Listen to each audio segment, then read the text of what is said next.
Hello everyone, my name is Karen Brown and this is video journal number 1 for my human behavior in the social environment course at CCV. Today I'm going to speak to why it is important for social workers to understand attachment issues between infants and toddlers and their parents. So what is attachment? On page 116 of our textbook, Hutchinson describes attachment as the ability to form emotional bonds with other people. For infants and toddlers, it is believed that this bond begins in the womb and develops over the first several years of life and continues throughout their lifetime. Bowlby, 1969, concluded that attachment happens naturally as a result of the infant's survival instinct and innate need to be protected.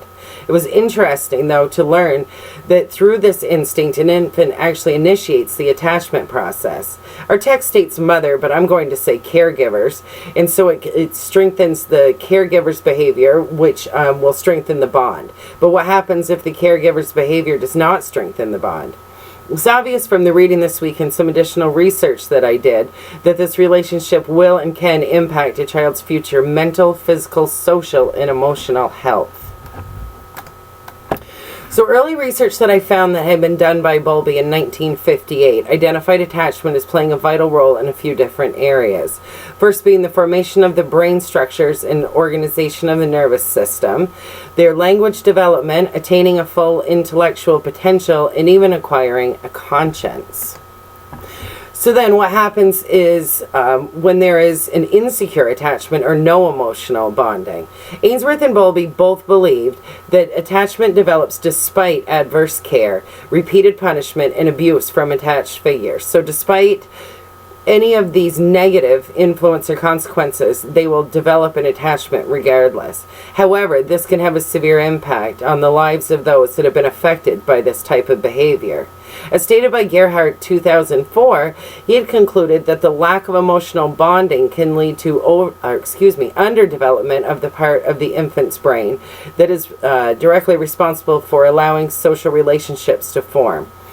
This could potentially lead to separation anxiety in both infants and in toddlers. So what should a social worker look for then in terms of attachment loss? Early in the chapter reading, Hutchinson stated that infants naturally emit a stimuli, like smiling for instance, that again they use the word mother, but I prefer caregiver, so like smiling to have that caregiver respond to. However, in the terms of attachment loss, this can often be activated in reverse, meaning that the child signals interaction by need, by means of like being naughty. And other signs can include intense displays of anger and rage, self-destructive behaviors, destruction of property, aggression toward others, and it's even been noted in display cruelty to animals. So some risk factors that would help social workers to understand if attachment issues have been identified in infants and toddlers and their parents include if there was an unwanted pregnancy, if the mother herself had been abused, a premature birth, suffering a birth or a prenatal trauma, if there was pre-birth exposure to trauma, drugs, or alcohol, if there's an ongoing maternal alcohol and or drug use, if a parent or parents have a psychiatric diagnosis, and if the parent or the parents have problems or are dealing with anger management issues.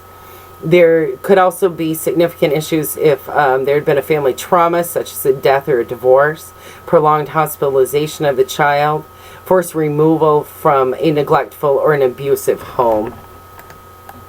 So I found the research that had been compiled by the Mayo Clinic, SAMHSA, National Institutes of Health, and the National Institute of Mental Health, which stated that the Childhood Attachment Disruption Disorder Checklist, which I had read a few of, actually listed 58 different symptoms that could signal to a social worker that there was an issue in the attachment of an infant or a child. There was also 35 total factors of risk that would help social workers to understand if attachment issues had been identified in infants and toddlers and in relationship to their parents.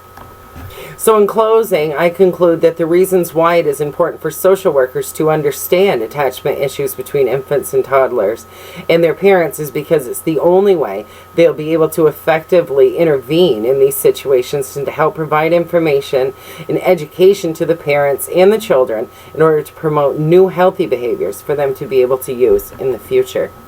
Thank you.